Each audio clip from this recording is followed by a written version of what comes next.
국내 개인정보 보호 최신 이슈 가운데 이제 얼마 전부터 이제 DID, 우리말로는 이제 탈중앙화 신원 증명이라는 기술이 네, 어렵다. 말 예, 어렵네요. 블록체인에 있어서 가장 중요한 기술로 떠오르고 있습니다. 특히 우리나라에서요. 이제 많은 대기업과 기술 기업들이 여기 참여해서 컨소시엄을 구성하기도 하고 또 기술 연구에 굉장히 많은 비용을 투자하고 있습니다. 네. 또 DID는 어제 통과가 됐죠. 전자서명법 이 개정과 또 마이아이디 등과 같은 이제 이런 흐름과 맞물려서 폭발적인 성장을 바로 눈앞에 두고 있어요. 공인인증서 폐지 그것도 관련된 건가 보네요. 다 관련이 있습니다. 네. 먼저 이제 DID의 기본 구조에 대해서 좀 말씀을 드릴 텐데요. 네. 이게 약간 좀 복잡해 보이실 수도 있는데 DID가 어떻게 이제 계정을 발급하고 또 그런 것들을 사용할 수 있는지에 대한 네. 내용이고요. 첫 번째로는 사용자는 이제 DID 앱을 설치를 합니다. 네. 그러면 이 발급 기관에 본인 확인을 거쳐서 이 분산 아이디를 발급을 받게 돼요. 그 다음에 DID 어플리케이션은 개인 키와 공개 키를 이 안에 생성을 합니다. 통신을 하기 위해서는 개인 키, 공개 키, 그리고 블럭을 만들기 위해 생성을 하는데요. 네. 여기서 공개 키는 자신의 블럭, 여기에 있는 블럭의 주소 역할과 이런 것들을 통신을 담당을 하게 되고요. 블록체인의 네트워크에 발급 정보가 이렇게 분산 저장이 됩니다.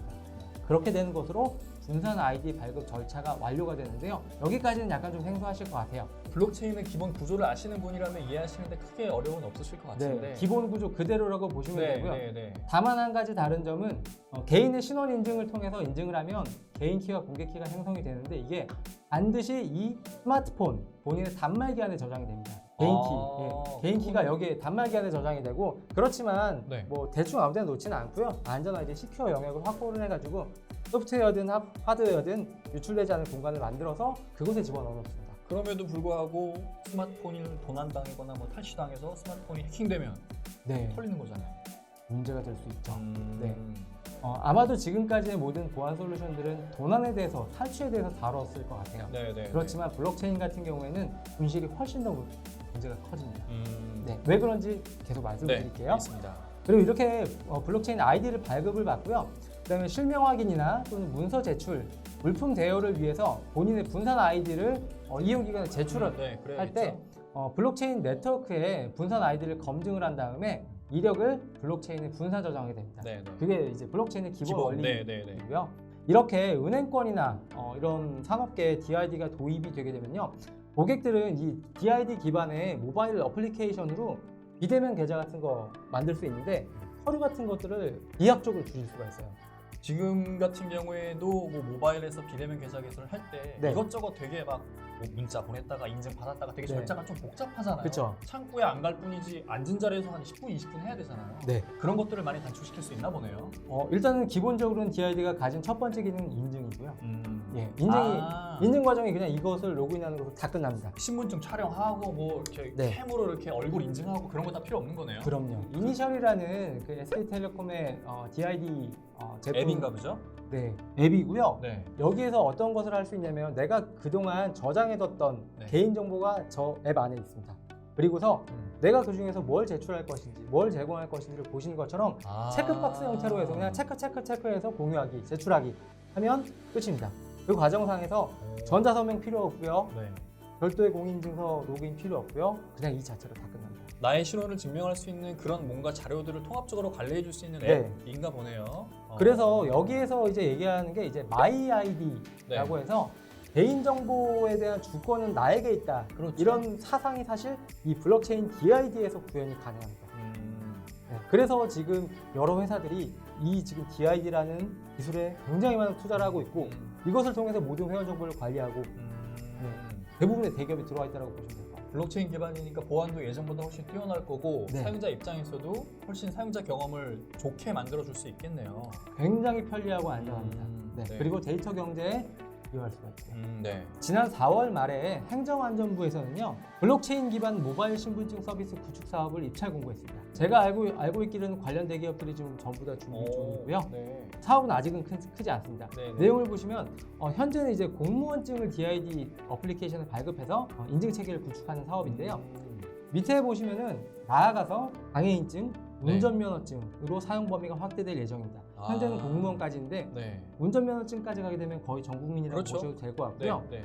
당연히 그 범위는 모든 신분증을 아우를 수 있는 아. 범위까지 확장이 가능합니다. 되게 편하겠네요, 진짜. 네. 그렇게 해서 이 시스템이 준비가 되면은 화면과 네. 같이 굉장히 간편한 신분증 사용이 가능합니다. 그래서 뭐 QR 코드로 제공을 하거나 아니면 네. 온라인상에서 그냥 번호 몇 개 입력한 것으로 인증하고 그리고 내 정보 제출하고 증명서 제출하고 이런 것들 정말 간편해집니다. 통합 신분증 같은 개념이라고 보면 되겠네요. 그렇습니다. 예. 네. 이런 것들이 여러 분야에서 지금 시도가 되고 있는데요. 그래서 공공선도 시범 사업 블록체인에 있어서 네. 지금 총 10개 정도 이렇게 지정을 해서 하고 있는데요. 네. 여기 보시면 경상남도 DID 네. 기반이라고 명시가 되어 있고요. 네. 그리고 세종특별자치시도 DID 기반이라고 명시가 되어 있습니다. 네. 그리고 부산광역시 마찬가지로 DID 기반이라고 명시가 되어 있고요. 네. 보건복지부 같은 경우에는 개인 인증이 필요하기 때문에 분명히 DID와 같은 네, 인증 네, 네. 체계가 필요할 것으로 생각이 되고 네. 마찬가지로 강원도의 이제 만성질환 통합관리 플랫폼 역시 인증이 필요하기 때문에 DID가 기본 플랫폼으로 깔릴 것이라고 생각이 되고요. 이만큼 이제 DID라는 것이 우리가 사용하는 개인정보를 다루는 데 있어서 굉장히 유용하고 그런 것들을 다른 산업과 결합시키기에 굉장히 좋은 그런 기술 요소이기 때문에 지금 정말 많은 그런 시범 사업들이 이런 비용들이 투자가 되고 있습니다. 이런 시범 사업들의 결과에 따라서 네. 훨씬 더 확산이 빨라질 수 있겠네요. 네, 이미 폭발이 시작되기 됐다? 바로 직전 단계라고 보시면 될 것 같아요. 아직까지 이렇게 크게 와닿지는 않지만 네. 뭔가 어쨌든 정부 차원에서 이런 공공사업으로 많이 준비를 하고 있는 것 같습니다. 실제 우리 피부에 와닿으려면 조금 시간은 걸리겠지만 어쨌든 이게 흐름의 시대 흐름이 네, 것 같네요. 거스를 수 없는 흐름이라고 보시면 될 네. 것 같아요. 네네네. 아까 말씀드렸다시피 이거는 이제 병무청의 병무청, 야. 블록체인 간편 인증 앱인데요. 네. 지난 2019년도에 시범 사업을 통해서 오픈을 했습니다. 이미 오픈을 했어요? 네, 이것은 오픈을 오. 했고요. 실제 병무청의 인증을 위해서 사용할 수 있습니다. 오. 이 앱의 FAQ 내용을 보시면요. 네. 이러한 질문을 보실 수가 있어요. 휴대폰 분실. 분실한 경우 그렇지. 블록체인 간편 인증을 계속 이용하려면 어떻게 해야 하나요? 답변 내용 보여드릴게요. 이게 이 업체가 뭔가 잘못을 했다거나 이런 게 전혀 아니에요. 네네네. 시범 한번 보죠. 사업의 범위에 있어서는 최선을 다했지만 네. 블록체인의 기술이기 때문에 어쩔 수 없었던 부분이라고 생각해야 돼요. 네. 자. 휴대폰을 분실한 경우 블록체인 간편 인증을 계속 이용하려면 본인 명의의 다른 휴대폰에서 블록체인 간편 인증을 재등록하여 이용해야 합니다. 네. 다시 사고 거기서 까세요. 네. 재등록하게 되면 기존에 분실했던 휴대폰에서 생성되었던 블록체인 간편 인증 데이터, 사용 이력, 네. 거기서 뭔가 했던 다 남아 있겠지 것들. 블록체인에. 네. 남아있지만 네. 개인 키가 예전 핸드폰에 있었기 때문에 네. 해당 내용에 접근할 수 없습니다. 그냥 그 내용들 싹 다 없어졌다고 보셔도 그러네. 무방합니다. 이러면 안 되잖아요, 이거. 네. 네. 이게 뭐야 이게? 그럼 나는 이렇게 새로 기기 잃어버리면 나는 새로 태어나는 거네? 그럼요. 새로 태어나야 합니다. 네, 이게 말이 안 되잖아요, 네. 이거. 그래서 제가 좀 다른 그 상반된 예시를 좀 보여드릴게요. 네. 네, 일반적으로 우리가 네. 어떤 서비스를 이용하기 위해서는 보통 아이디 패스워드 입력해서 회원가입하잖아요. 네, 그렇죠. 만약에 아이디를 잊어버렸을 경우에는 보시는 것처럼 아이디 찾기. 찾기 메뉴를 통해서 아이디 찾을 수 있고요. 네. 또 일부 서비스에서는 다중 아이디를 허용하는 경우도 있어요. 네, 다중 네. 아이디를 좀 예로 말씀을 드려볼게요. 저는 1년 전에 A라는 게임을 하기 위해서 네. 케빈이라는 아이디로 가입을 했어요. 네. 1번 아이템을 구매를 하고 3번 아이템을 구매를 한 다음에 1번 아이템을 사용했는데 3번 아이템은 그냥 인벤토리에 남아 있습니다. 네. 아직 못 썼어요. 네. 그런 상태에서 최근에 이제 여유가 없어서 네. 못 하고 있다가 네. 다시 시간적인 여유가 생겼는데 네. 아이디가 기억이 나질 않습니다. 새로 가입했네. 네, 그래서 데이빗이라는 아이디로 새로 가입을 했어요. 네, 네. 그래서 최근에 또 유행하고 있는 이제 5번 아이템 사서 구매를 네. 했고 또 7번 아이템을 구매를 했어요. 네. 그다음에 7번 아이템만 쓰고 5번 아이템을 남겨뒀는데요. 네, 네.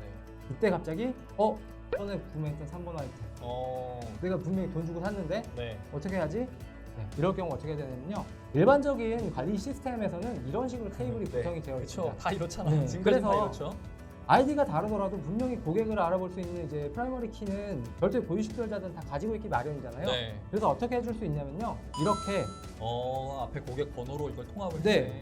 유니크한 뭔가 값으로 이제 관리를 하는 거네요. 그렇죠. 물론 이제 얼마만큼 고객센터에 전화해서 진상을 부리느냐에 따라서 이것을 이제 쉽게 할 수 있느냐 네. 여부는 다르겠지만 네. 본질은 이겁니다. 중앙 집중화된 시스템에서는 이러한 뭔가 로그를 조작하고 이런 이력을 관리해주고 네. 심지어는 예전의 것들의 기록을 끼워 넣어주고 네, 이런 네, 것들이 가능해요. 그래서 블록체인이라는 시스템은 이런 것들을 임의로 하지 못하도록 그렇죠. 이런 조작이 것들을 안 되게. 임의로 하게 만들어두면 누군가 이걸 감사해야 되고 네, 그것들을 그렇죠. 못하게 만드는 보완적인 것들이 계속 들어가야 되기 때문에 그래서 분산 원장 누구도 위조할 수 없는 분산 원장을 관리하는 것이 이러한 것들을 보완하는 데 훨씬 더 도움이 된다라는 개념이 블록체인이잖아요. 네, 그렇죠. 다시 블록체인으로 돌아와 보겠습니다. 네. 블록체인이 이제 DID 기술이 적용된 게임을 사용하는 경우를 가지고서 좀 설명을 드릴 텐데요. 이렇게 DID 게임을 설치를 하고요. 신원 인증 기관으로부터 네. 인증이 확인되면은 분산 아이디를 발급받습니다. 네. 이렇게 발급을 네, 받으면 네. 그 다음에 말씀드렸던 것처럼 개인 키와 공개 키가 생성이 돼요. 네. 그 다음에 이 블록체인의 개인 키, 방금 생성했던 개인 키는 프라이빗 키 같은 경우에는 스마트폰의 시큐어 영역에 안전하게 저장이 됩니다. 네. 그 다음에 공개 키는 자신의 블럭을 구성하는 데 사용이 돼요.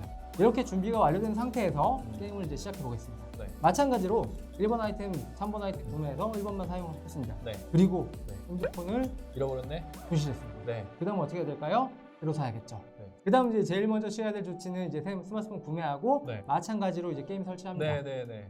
그러면 똑같이 키가 생성이 되는데 이 키는 절대로 이전에 생성했던 키와 같을 수 없습니다. 프라이빗 키가요? 네, 프라이빗 키, 퍼블릭 키 둘 다요. 아, 그래요? 왜냐면 이 단말기가 다른 거고 분명히 이 안에서는 뭐 난수를 가지고서 이 키를 생성을 그렇죠. 했을 거기 때문에 네. 같을 수가 없어요. 네. 그래서 네. 역시 마찬가지로 개인 키 안전한 영역에 설치가 저장이 되고요. 네. 퍼블릭 키는 다른 블럭을 구성하는 데 사용이 돼요. 네. 그래서 이 위에 있는 블럭과 아래에 있는 블럭은 전혀 다른 블럭입니다. 네. 내 거라고 아무리 우겨봐야 그것은 다른 것이에요. 네. 그래서 그 다음에 또 이제 게임을 시작했습니다. 네. 이번엔 네. 다른 퍼블릭 키의 주소를 네. 가지고서 5번 아이템 구매, 7번 아이템 구매. 그 다음 7번 아이템을 사용을 하고 다시 또 예전에 구매했던 3번 아이템이 생각이 나잖아요. 네, 그렇죠. 그럴 경우에 이 3번 아이템을 사용할 방법이 있느냐? 현재 있겠지. 상태에선 없습니다. 아, 그래요? 그러면 이것을 하기 위해서는 뭘 해줘야 되느냐? 네. 몸이 있겠지. 한 가지 있습니다. 네. 네, 처음에 발행했던 그 개인 키를 네. 어딘가에 적어두는 것이 또는 파일로 만들어서 어딘가에 만들어두는 것인데 이걸 통해서만 접근을 할 수 있으니까 이거를 잘 저장해야 된다. 네, 이거 지금 어떤 블록체인 이제 업체에 가면요, 네. 이것을 잘 인쇄해서 네. 세 번째 서랍 구석에 고이 보관하세요라고 되어 있거든요. 네. 왜냐하면 이게 파일로 되어 있을 경우에는 이걸 탈취당하면 모든 권한을 다 탈취를 당하는 그렇죠. 거예요. 제일 중요한 키니까. 예, 화면만 탈취를 하는 것으로 써요. 네. 그래서 서랍에 고이 넣어 보관을 해야 되는데 이사도 한번 하고 이제 뭐 정리도 한번 하다가 누가 이게 네. 종이를 찝거나 이러면 네. 그럼 이제 아예 그 내 아이템과 네. 제가 지금은 아이템 정도의 현물성 가산으로 말씀을 드렸는데 비트코인일 수도 있고요. 그렇죠. 또- 암호화폐에서 많이 사용하죠, 이거. 내가 내 아파트를 구매하기 위한 계약서 서류일 수도 있습니다. 그럴 수 있죠. 그런 것들을 이 종이 하나 잘못 보관했다고 해서 날아가 버리면 너무 억울하다. 네. 누군가한테 전화해서 진상이라도 부리고 싶은데 방법이 없네요. 진상 부릴 곳이 없습니다. 네. 그럴 경우에 어떻게 되냐면요. 또 한 가지 방법이 더 있어요. 네. 최근에 자체를- 다른 방법이 뭐가 있냐면요. 네. 니모닉이라고 해서요. 12개의 단어를 내가 순서대로 쫙 기억하고 있으면 됩니다. 네. 그래서 저는 불가능하고 아마 이사님 가능하실 것 같아요. 안 될걸요? 근데 네. 이거 저는 이거 생소하진 않은데 네. 이거를 여기 별도의 제 개인 이메일에 네. 편지함에다가 저장해 네. 놨어요. 저는 이제 그렇게 했었는데 네. 그럴 경우에 이제 메일을 털리게 되면은 다 당연히 거죠. 털리는 거죠. 네.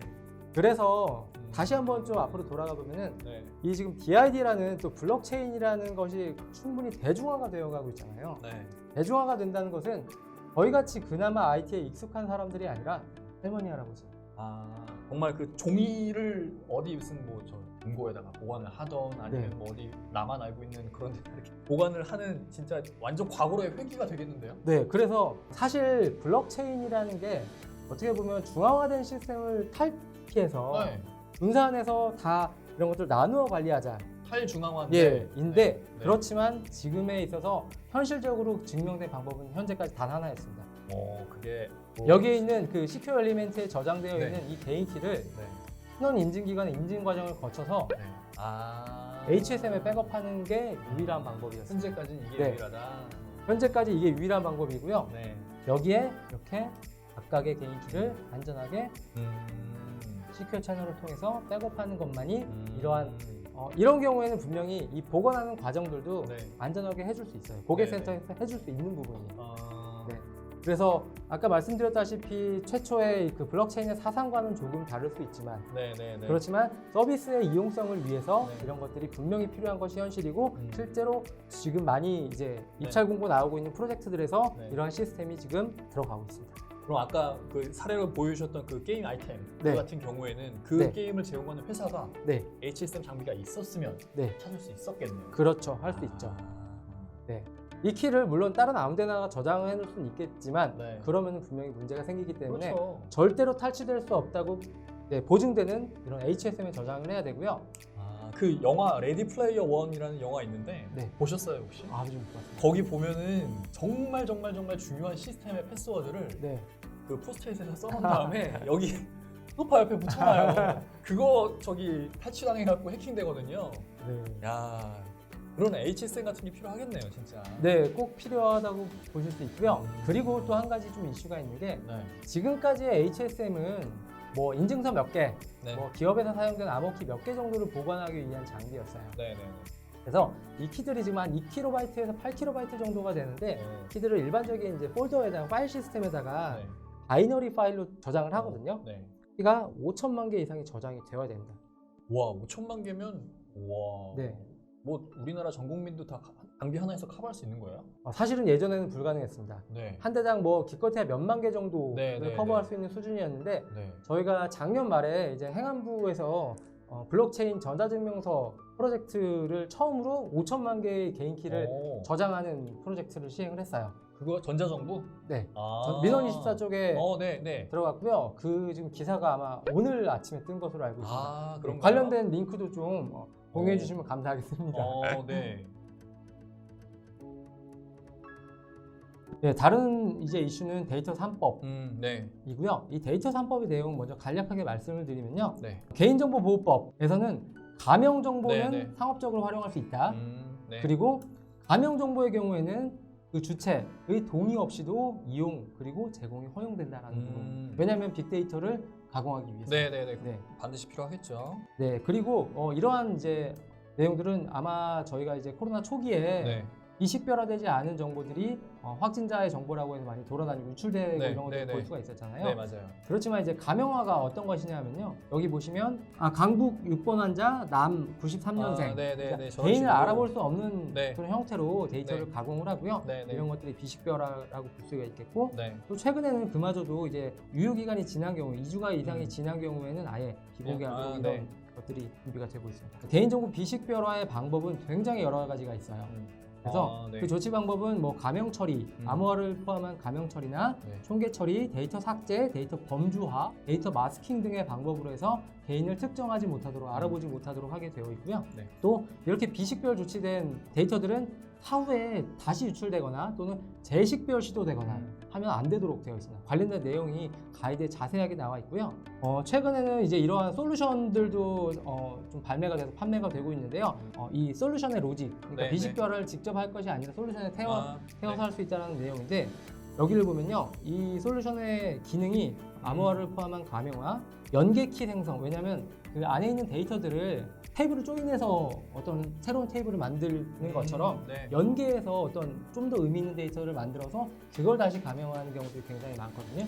그럴 더 경우에는 복잡하게 비식별화를 하는 거네요. 그런 것도 있고요. 네. 그래서 연계키 생성하는 데 있어서도 역시 키가 아까 말씀드렸던 암호화 키 이런 것들이 네. 필요하고요. 네. 마지막으로 그렇게 가명화 처리된 데이터, 개인정보가 가명정보지만 제3자에게는 제공이 돼도 되지만 이게 대중에 공개돼서 안 됩니다. 그렇죠. 네. 그래서 그 관련한 내용들을 다시 한번 여기에 이제 어떻게 암호화 처리해야 되고 비식별화 처리해야 되는지 네. 그리고 그런 것들을 공개하거나 재식별 시도할 경우에는 이런 제재들이 따르고 있다. 어떤 처벌을 받을 수 있는지. 네, 라고 얘기를 하고 있고요. 네. 그렇게 해서 이렇게 개인정보가 들어있는 그런 데이터베이스를 네. 일반 소프트웨어, 제가 로직을 가지고서 개념화를 해봤는데요. 네. 데이터 식별 추출 과정을 거치고 또 일반적인 로직으로 뭐 범주화라든지 네, 이런 네, 것들을 네. 비식별화하고 네. 또 데이터를 결합하고 네. 개인 식별 리스크를 판별한 다음에 어떻게 보면 이런 음. 보안 엔진, 암호화, 네. 비식별화, 또 키 생성, 키 보호, 암호화 연산, 또 제공 데이터를 어떻게 암호화할 것인지 네. 이것들을 이런 장비 안에서 수행할 수가 있겠고요. 네. 또 제식별이나 유출됐을 때 이 암호키를 가지면 누구한테 제공된 데이터를 추적할 수 있구나. 추적할 수 있습니다. 네, 그래서 네, 그러한 키들을 이 HSM 내에 넣어서 보관하는 경우에 추적을 할 수가 있겠고요. 결국에는 이러한 개인정보 데이터들이 안전한 가명 네. 데이터로 산업에 활용될 수 있다라는 네. 부분을 말씀드립니다. 네, 제가 여기까지 준비한 발표 자료는 끝이 났고요. 그러면 지금까지 1시간 동안 저희 웨비나 시청해 주셔서 정말 감사드리고요. 저는 다음 기회에 좀 더 좋은 내용을 가지고 돌아오도록 하겠습니다. 그럼 저는 이만 물러가겠습니다. 감사합니다. 안녕히 계세요. 감사합니다. 감사합니다.